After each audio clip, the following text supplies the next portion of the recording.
पूर्व विधायक अनूप कुमार साय ओडिशा के झारसुगुड़ा स्थित होटल मेघदूत में अपनी प्रेमिका कल्पना दास के साथ ठहरे हुए थे। कल्पना के साथ उसकी 14 साल की बेटी प्रवती दास भी थी। कल्पना और अनूप कुमार के बीच एक महत्वपूर्ण विषय पर चर्चा हो रही थी।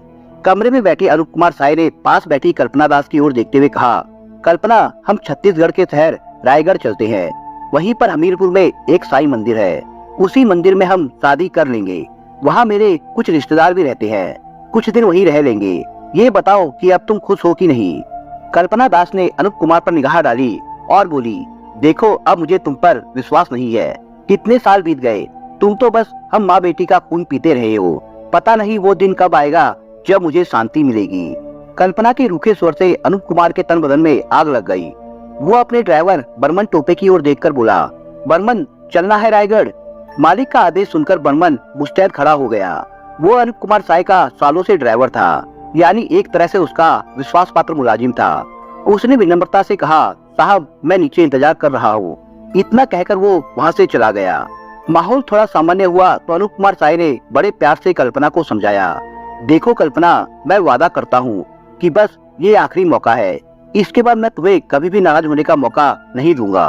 अनूप साय की बात पर कल्पना शांत हो गई और बेटी के साथ जाने के लिए उसकी गाड़ी में बैठ गई। झारसुगुड़ा से रायगढ़ लगभग 85 किलोमीटर दूर है। गाड़ी रायगढ़ की तरफ रवाना हो गई। ये 6 मई 2016 की बात है। 3 बार विधायक रहा अनूप कुमार साय वर्तमान में उड़ीसा के वेयर हाउसिंग कॉर्पोरेशन का चेयरमैन था। अनूप कुमार साय ने कल्पना दास के साथ प्रेम की पींगे भरी। फिर देखते ही देखते वो अपराध के दलदल में चला गया। 6 मई 2016 की सुबह के समय अनूप कुमार साय अपनी प्रेमिका कल्पना दास और उसकी बेटी को अपनी बोलेरो कार में बैठाकर रायगढ़ की तरफ रवाना हो गया। करीब 2 घंटे बाद वो छत्तीसगढ़ की सीमा में प्रवेश कर गया। इसी बीच दोनों आपस में बातें कर रहे थे। बातों बातों में एक बार फिर से उनके स्वर तल्लख होते जा रहे थे। कल्पना ने कहा, देखो, तुम्हारे साथ मेरा जीवन तो बर्बाद हो ही गया है। अब मैं प्रवृत्ति की जिंदगी कतई बर्बाद नहीं होने दूंगी। अनूप कुमार साय का स्वर तल्लखी भरा हो चला था। अच्छा, मेरी वजह से तुम्हारा जीवन बर्बाद हो गया। तुमने कभी ये सोचा है कि पहले क्या थी, क्या बन गई हो और कहां से कहां तक पहुंच गई हो। एहसान फरामोशी इसी को कहते हैं। तुम अपने दिल से पूछो कि क्या नहीं किया है मैंने तुम्हारे लिए। तुम लोगों की खातिर मैंने अपना राजनीतिक जीवन तक दांव पे लगा दिया, बदनाम हो गया, मेरी विधायकी चली गई, यहाँ तक कि अपनी पत्नी बच्चों तक से संबंध तोड़ बैठा हूँ। झूठ, बिल्कुल झूठ। कल्पना दास का स्वर स्पष्ट रूप से कठोर था। जब तक तुम मुझे मेरा अधिकार नहीं दोगे, मैं तुम्हारा पीछा नहीं छोड़ूंगी। देखो, मैं भी तुम्हें प्यार से समझा रहा हूँ कि जिद छोड़ दो, मुझे बातों में मत उलझाओ। 12 साल हो गए देखते हुए, मैं अब सब्र नहीं कर सकती। अब तो तुम्हें मुझसे शादी करनी ही होगी और तुम्हारी संपत्ति में भी मुझे हिस्सा चाहिए। कल्पना ने साफ साफ कह दिया, तो ये तुम्हारा अंतिम फैसला है। अनूप कुमार ने कहा, हाँ, ये मेरा अंतिम फैसला है। तो ठीक है फिर, कहते हुए अनूप कुमार ने ड्राइवर टोपे से गाड़ी रोकने का इशारा किया। ड्राइवर ने तुरंत गाड़ी रोक दी। अनूप कुमार साय ने कार का दरवाजा खोला और बाहर निकलते हुए कहा, जाओ, जहाँ जाना है जाओ। उसके स्वर में बेहद गुस्सा था। कल्पना दास जब तक बाहर जाती, अनूप कुमार साय जल्दी से गाड़ी के पीछे गया और पीछे रखी लोहे की एक रॉड लेकर उनके सामने खड़ा हो गया। कल्पना बाहर निकली तो उसने रॉड से कल्पना दास पर ताबड़तोड़ हमला कर दिया। लोहे की रॉड जब कल्पना के सिर पर पड़ी तो वो चीखकर वहीं गिर पड़ी। माँ की चीखने की आवाज सुनते ही बेटी प्रवृत्ति घबरा गई। माँ को घायल देखकर घबराकर वो बाहर आई तो अनूप कुमार ने उसके सिर पर भी उसी रॉड से हमला कर दिया। उसका भी सिर फट गया और खून की धार फूट निकली। वो भी वहीं धराशायी होकर गिर पड़ी। माँ बेटी घायल पड़ी थी, उनके सिर से खून बह रहा था। दोनों को घायल अवस्था में देखकर अनूप कुमार उन्हें गालियां देते हुए चिल्ला रहा था, मुझसे शादी करोगी, मेरी संपत्ति पर नजर डालोगी, मार डालूंगा। कहते हुए उसने रॉड से उन पर कई वार किए, जिससे कुछ ही देर में उन दोनों की मौत हो गई। उन्हें मौत के घाट उतारकर उसने लहूलुहान रॉड को बोलेरो में रख दिया। इसके बाद उसने ड्राइवर बर्मन टोपे से कहा, इन दोनों का हश्र ऐसा करो कि कोई भी इन्हें पहचान ना पाए। गाड़ी से दोनों का सिर कुचल दो। बर्मन टोपे ने मालिक के कहने पर गाड़ी स्टार्ट करके कल्पना और उसकी बेटी पर कई बार चढ़ाई। वो पहिया चढ़ाकर उनके चेहरे बिगाड़ने लगा ताकि कोई पहचान ना पाए। अनूप ने यह वारदात छत्तीसगढ़ के जिला रायगढ़ में साकुम्बरी फैक्ट्री के सुनसान रास्ते पर की थी। घटना स्थल थाना चक्रधर नगर के अंतर्गत आता था। अनूप कुमार साय अपनी बरसों से प्रेयसी रही कल्पना दास और उसकी 14 साल की बेटी प्रवृत्ति की नृशंस हत्या कर उसी बोलेरो में बैठकर ब्रजराज नगर उड़ीसा की ओर चला गया। कल्पना दास ब्रजराज नगर के रहने वाले रुद्राक्ष दास की बेटी थी। कल्पना के अलावा उनके 2 बेटे भी थे। उन्होंने अपने तीनों बच्चों को उच्च शिक्षा दिलवाई। पढ़ाई के दौरान ही कल्पना को कॉलेज में ही अपने साथ पढ़ने वाले सुनील श्रीवास्तव से प्यार हो गया था। सुनील भी ब्रजराज नगर का रहने वाला था। उनका प्यार इस मुकाम पर पहुंच गया था कि उन्होंने शादी करने का फैसला ले लिया था। कल्पना ने जब अपने प्यार के बारे में घर वालों को बताया तो उन्होंने उससे सुनील के साथ शादी करने की अनुमति नहीं दी, लेकिन कल्पना ने अपने घर वालों की बात नहीं मानी। लिहाजा एक दिन सुनील और कल्पना दास ने घर वालों को बिना बताए एक मंदिर में शादी कर ली। ये सन 2000 की बात है। सुनील से शादी करने के बाद कल्पना ने अपने पिता का घर छोड़ दिया। इसके बाद सुनील ने भी इलेक्ट्रिक की एक दुकान खोल ली, जिससे गुजारे लायक आमदनी होने लगी। शादी के बाद भी कल्पना ने अपनी पढ़ाई जारी रखी। इसी दौरान सन 2002 में उसने एक बेटी को जन्म दिया, जिसका नाम प्रवृत्ति रखा। इसी बीच कल्पना ने अपनी वकालत की पढ़ाई भी पूरी कर ली। कल्पना सुनील के साथ खुश थी, लेकिन कुछ दिनों बाद ही जब उसके सिर से प्यार का नशा उतरा तो उसे पति में कई खामियां नजर आने लगी। इसकी सबसे बड़ी वजह ये थी कि उसे खर्चे के लिए तंगी होती थी, क्योंकि सुनील की आमदनी बहुत ज्यादा नहीं थी। कम आय में कल्पना की महत्वाकांक्षाएं पूरी नहीं हो पाती थी। कल्पना जब भी कहीं घूमने को कहती तो सुनील पैसों का रोना रोने लगता था। ना ही वो कल्पना को रेस्टोरेंट वगैरह में खाना खिलाने ले जाता था। सुनील कल्पना को समझाता, मगर कल्पना की काल्पनिक उड़ान बहुत ऊंची थी। वो जीवन में उल्लास और ऐश्वर्य चाहती थी। वो सुनील के साथ घुटकर जीने से परेशान हो चुकी थी। एक दिन कल्पना ने पति से कहा, मैंने वकालत की डिग्री हासिल की है, क्यों ना वकालत करके पैसे और नाम दोनों ही अर्जित करूं। इससे हमारे सपने भी पूरे होंगे और मेरा मन भी लगा रहेगा। सुनील को कल्पना की ये सलाह पसंद आ गई। कल्पना ने ब्रजराज नगर में वकालत करनी शुरू कर दी। इसी दौरान कल्पना ने अपने माँ बाप से बातचीत करना भी शुरू कर दिया था। वो मायके भी आने जाने लगी थी। कल्पना ने वकालत जरूर शुरू कर दी थी, लेकिन पैसे के पेच समझे बिना कैसे पैसे कमाती। फिर भी किसी तरह धीरे धीरे गाड़ी चल निकली। कल्पना के अपने मायके वालों से संबंध सामान्य हो चुके थे। पिता ने भी सुनील और कल्पना को माफ कर दिया था। एक दिन कल्पना ने पिता से जब अपने वकालत के पेशे में आ रही दिक्कतों के बारे में चर्चा की तो वे बोले, वकालत का पेशा गहराई मांगता है, ये संबंधों का खेल है। क्या मतलब? कल्पना ने भोलेपन से पूछा। बेटी, जिनके संबंध जितने गहरे यानी दूर तक फैले होते हैं, वकालत में उसे ही ज्यादा काम मिलता है। मैं तुम्हें यहाँ के कांग्रेस पार्टी के एक बड़े नेता अनूप कुमार से मिला दूंगा।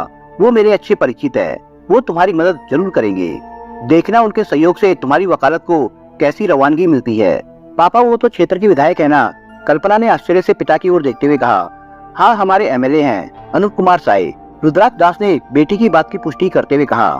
कल्पना बहुत खुश हुई। दूसरे दिन पिता के साथ वो स्थानीय कांग्रेस नेता व विधायक अनूप कुमार साय के आवास पर पहुंची, जहां उसके पिता ने उसे विधायक अनूप कुमार से मिलाया। एमएलए ने उसकी मदद करने का आश्वासन दिया। कल्पना को देखकर विधायक पहली ही नजर में उसका मुरीद हो गया।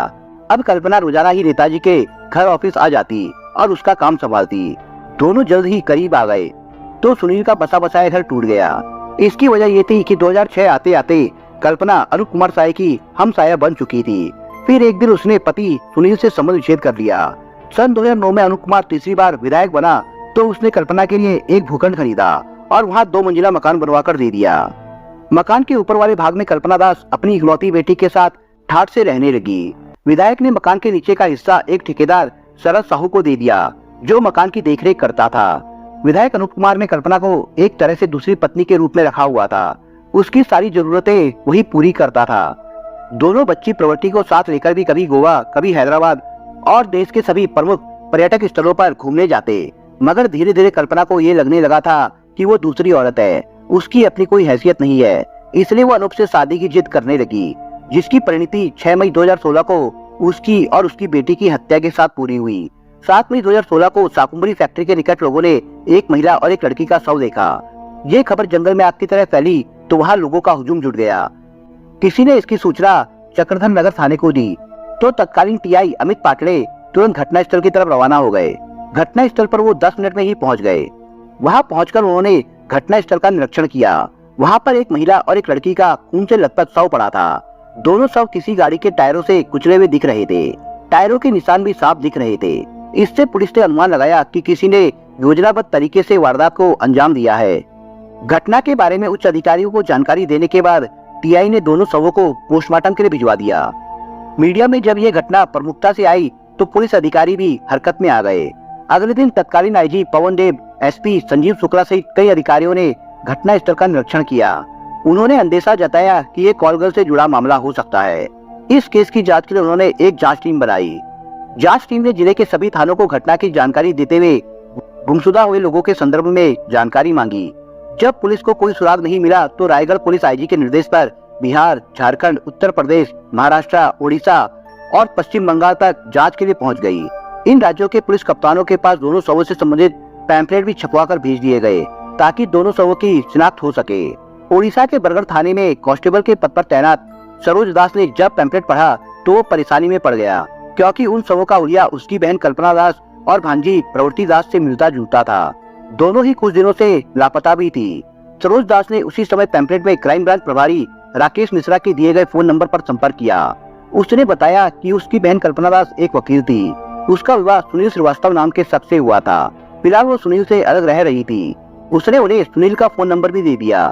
ये जानकारी मिलने के बाद जांच टीम को केस के खुलने के आसार नजर आने लगे। पुलिस ने सुनील को चक्रधर थाने बुला लिया ताकि उससे विस्तार से बात की जा सके। पुलिस ने सुनील को दोनों शवों के फोटो दिखाए तो फोटो देखते ही वो फूट फूट कर रोने लगा। उसने महिला के शव की शिनाख्त कल्पना दास के रूप में की, लेकिन वो लड़की को नहीं पहचान सका। उसने बताया कि पिछले 10 सालों से वो पत्नी और बच्ची से अलग रहता है। कल्पना से उसका सन 2011 में तलाक हो चुका है, इसलिए वो उसे एक तरह से भूल चुका था। सुनील ने बताया कि कल्पना पूर्व विधायक अनूप कुमार साय के साथ रहती थी। तलाक होने से पहले वो पत्नी और बेटी से मिलने जाता था तो विधायक उसे बेटी और पत्नी से मिलने नहीं देता था। पुलिस के सामने पूर्व विधायक अनूप कुमार साय का नाम आया तो इसकी सूचना वरिष्ठ अधिकारियों को दी गई। अधिकारियों के निर्देश पर जांच टीम ने इस मामले की गहराई से जांच की। इस जांच में ये तथ्य सामने आ गया कि कल्पना और अनूप कुमार की 6 मई 2016 को मोबाइल पर बातचीत हुई थी। पुलिस ने कल्पना व प्रवृत्ति दोनों का डीएनए टेस्ट करा लिया था। अब पूर्व विधायक अनूप कुमार साय से पूछताछ करनी जरूरी थी, इसलिए उसका बयान लेने के लिए पुलिस ने उसे नोटिस जारी किया, लेकिन व्यस्तता का बहाना बनाकर वो पुलिस से बचने की कोशिश करता रहा। एसपी के दबाव पर एक दिन वो चक्रधर थाने पहुंचा तो उसने इस घटना के बारे में कहा कि उसे कुछ भी नहीं मालूम। उसने कहा कि वो इन दोनों को जानता तो है, मगर घटना के संदर्भ में वो कुछ नहीं जानता। विधायक अनूप कुमार साय के साफ साफ कन्नी काट जाने के बाद और राजनीतिक दखलंदाजी बढ़ने पर पुलिस जांच की गति धीमे पड़ने लगी। समय के साथ परिस्थितियां बदली। अनूप कुमार साय ने कांग्रेस पार्टी से अचानक इस्तीफा दे दिया और मुख्यमंत्री नवीन पटनायक के समक्ष बीजू जनता दल का दामन थाम लिया। सत्तासीन पार्टी में होने के कारण अनूप कुमार साय राजनीतिक रूप से दबंग हो गया था। चूंकि उड़ीसा राज्य में बीजू जनता दल और छत्तीसगढ़ में डॉक्टर रमन सिंह की भाजपा सरकार थी और दोनों में अच्छा समन्वय था, तो इसका असर इस दोहरे हत्याकांड की जांच पर पड़ा। फलस्वरूप जांच ठंडे बस्ते में चली गई। अनूप कुमार साय मुख्यमंत्री नवीन पटनायक का खासम खास बन चुका था। इधर छत्तीसगढ़ में भाजपा 2018 के चुनाव में बुरी तरह पराजित हो गई और कांग्रेस की सरकार अस्तित्व में आ गई। मामला जब गृह मंत्री और मुख्यमंत्री भूपेश बघेल तक पहुंचा तो उन्होंने रायगढ़ पुलिस को निष्पक्ष तरीके से जांच करने के आदेश दिए। उस समय संतोष सिंह ने एसपी का पदभार संभाला था। एसपी ने अपने निर्देशन में इस दोहरे हत्याकांड की जांच करानी प्रारंभ कर दी। चूंकि कल्पना दास और उसकी बेटी प्रवृत्ति की बड़ी ही बेदर्दी से सिर कुचलकर हत्या की गई थी, इसलिए यह हत्याकांड पुलिस के लिए एक चुनौती था। पुलिस ने अनूप कुमार के एक एक कदम की निगरानी करनी शुरू कर दी। 6 महीने निगरानी करने के बाद पुलिस को तमाम सबूत मिल गए। पुलिस को पता चल गया था कि अनूप कुमार ने कल्पना दास को एक मकान उड़ीसा में दे रखा था। प्रवृत्ति को वो एक महंगे स्कूल में पढ़ा रहा था और उन्हें लेकर गोवा, हैदराबाद, विशाखापट्टनम, दिल्ली आदि जगहों पर घूमने के लिए गया था। पुलिस ने कई पुख्ता सबूत इकट्ठा कर लिए जिन्हें वो झुटला नहीं सकता था। इसके बाद 13 फरवरी 2020 को आधी रात के समय रायगढ़ पुलिस ने पूर्व विधायक अनूप कुमार साय को उनके घर से हिरासत में ले लिया। अनूप कुमार साय अपने बचाव के लिए खूब राजनीतिक दांवपेच खेलता रहा, मगर पुलिस ने उसकी एक ना सुनी और थाने लाकर उससे पूछताछ शुरू की तो वो टूट गया और उसने स्वीकार कर लिया कि 6 मई 2016 को उसने लिव इन में रह रही कल्पना दास व उसकी बेटी प्रवृत्ति की हत्या लोहे की रॉड से की थी। इसके बाद उसके आदेश पर उसके ड्राइवर ने दोनों के शव गाड़ी से कुचल दिए थे। अनूप कुमार साय से पूछताछ करने के बाद पुलिस ने ब्रिजनगर से उसके ड्राइवर बर्मन टोपे को भी हिरासत में ले लिया। उसने भी अंततः कल्पना व प्रवृत्ति मर्डर केस में अपनी भूमिका स्वीकार कर ली। इसके बाद पुलिस ने घटना स्थल का सीन रेड किया ताकि पता चल सके कि हत्याकांड को किस तरह से अंजाम दिया गया था। अनूप कुमार साय के गिरफ्तार होने की खबर उड़ीसा के मुख्यमंत्री नवीन पटनायक तक पहुंची तो उन्होंने जरा भी देर किए बिना अनूप कुमार साय को वेयर हाउसिंग कॉर्पोरेशन के चेयरमैन पद से बर्खास्त कर दिया। रायगढ़ पुलिस ने हत्या के आरोपी 59 साल के अनूप कुमार साय और उसके ड्राइवर बर्मन टोपे को धारा 302, 201 और 120B के तहत गिरफ्तार करके रायगढ़ की कोर्ट में पेश किया, जहां से उन्हें जेल भेज दिया गया था। दोस्तों, आप अगर चैनल पर नए हो तो आप चैनल को सब्सक्राइब करने के साथ कमेंट बॉक्स में इस कहानी के बारे में अपने विचार जरूर लिखिएगा। मिलता हूँ एक नई कहानी के साथ, तब तक के लिए अपना ख्याल रखिएगा। धन्यवाद।